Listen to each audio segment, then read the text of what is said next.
ever wondered, are we really alone in the universe? NASA held its first public meeting looking into just that question 1 year after formally launching a study into UFOs, known now as UAPs, or unidentified anomalous phenomena. A panel of experts, including 16 scientists and retired astronaut Scott Kelly, came together to try and explain the mysterious sightings. But so far, the investigators say their work has been limited by a lack of data. A final report is expected by the end of July. CBS News space consultant Bill Harwood joins me now to help bring this story, I apologize in advance for this, back down to earth. Bill, first of all, this name change, why don't we get to call them UFOs anymore? Well, you and I can call them UFOs. I think what the government's trying to do is get away from the stigma that's attached to the phrase UFO.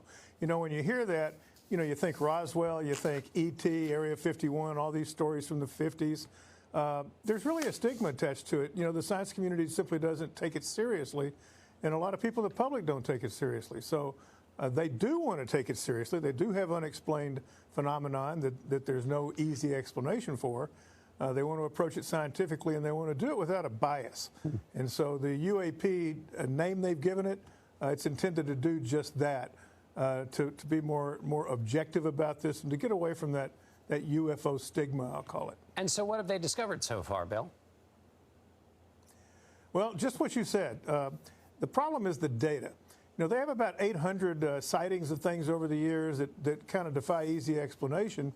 But the problem is the data is just not good enough to reach a definitive conclusion as to what the objects might be. They did say, however, that there's no definitive evidence anywhere that aliens or extraterrestrial intelligences are involved in any of this, at least not yet. And the whole point of this panel is to...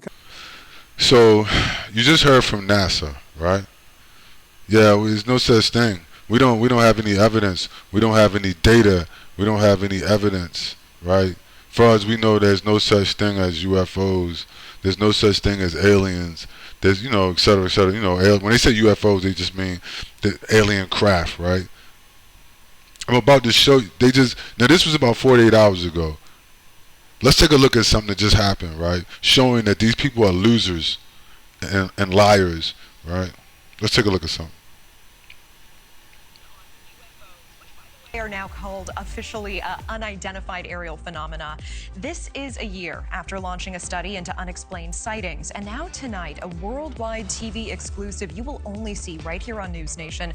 Bombshell claims from a military whistleblower published just this morning, alleging a secret UFO retrieval program within the U.S. government. David Grush, an Air Force veteran, former member of that task force, and veteran of the National Geospatial Intelligence Agency, now formally blowing the whistle on secrets he says no one has ever shared publicly before. He is speaking one-on-one with investigative reporter Ross Coulthart, reporting for News Nation. When you say crash retrieval, what do you mean? These are retrieving non-human origin technical vehicles, you know, call it spacecraft if you will. It's probably not the right parlance, but no kidding, non-human, exotic origin vehicles that have either landed or crashed. We have spacecraft from another species. We do, yeah. How many? Quite a number. All right. So there you have it, right? NASA is a bunch of losers. Right? What a bunch of losers, right? I mean, so I said in a video I did a couple of days ago, right before this broke, I said that NASA was lying, that you would never get a straight answer out of NASA, that they were a bunch of liars. They're a bunch of losers, a bunch of Nazis and losers. Period, right? And I was right, proven right, right? Told you so. I'm gonna say it. I told you so. They said don't do that, but no, I'm gonna do that. I told you so, right? So yeah, so we have the biggest. We have NASA with that dog and pony show, and then 48 hours later, we have a guy that comes out with the biggest story known to humanity. NASA says they don't have any data, they can't find any information, right? And the guy comes out and says, "Oh yeah, we got basically, if the ships crash, they have bodies in ships, meaning they have alien bodies in alien ships. Right? So what does that say about NASA? I'm just saying, right?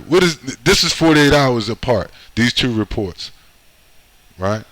What does this say about NASA? And basically, the government.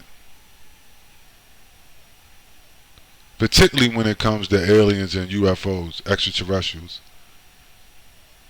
It tells you better figure it out for yourself what's about to happen. The wheels are about to come off, right? And the only reason they're allowing this guy probably to talk is because those ships are going to crack the sky soon, right? And they're not coming for play. It's not going to be nobody jump out and be like, yo, I come in peace, right? When you see them, they're going to start hitting shit as soon as you see them. And I've been said it. I said it in the report. What did I say?